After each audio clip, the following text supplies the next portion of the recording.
घरात येणाऱ्यांचे स्वागत करतात ती घराची दारे.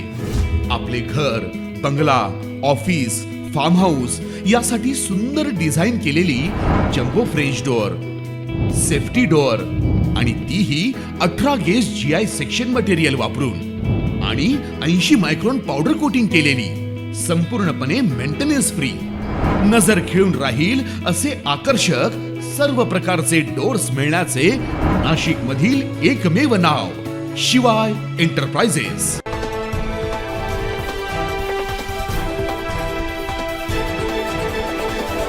विवाहितेचा पोटदुखीचा त्रास कमी होत नसल्याने तिला भूतबाधा झाल्याच्या अंधश्रद्धेने वडाळा गावातील कुटुंबियांनी तिला एका मौलवीकडे इलाज करण्यासाठी नेले असता त्याने विवाहितेला गुंगीचे औषध देऊन तिच्यावर लैंगिक अत्याचार केल्याचा धक्कादायक प्रकार उघडकीस आला.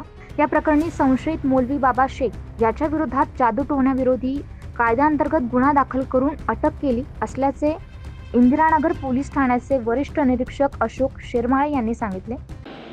काल दिनांक 30/6/2024 रोजी इंदिरानगर पोलीस स्टेशन येथे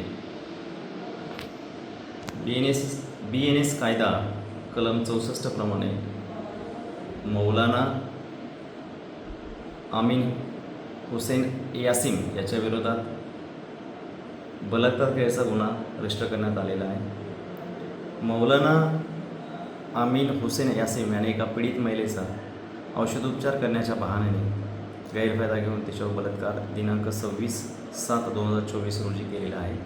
त्याची माहिती त्या महिलेनं तिच्या घरच्यांना, सासूला आणि नंदेला दिल्यानंतर काल दिनांक रोजी ते पोलीस स्टेशन तर इथे तक्रार करण्यात आले होते.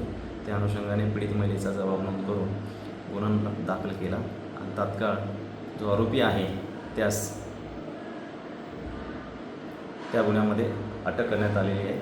घटनेचा पुढील तपास इंदिरानगर पोलीस करत आहे. 9 न्यूज महाराष्ट्रासाठी प्रतिनिधी नितीन चव्हाण.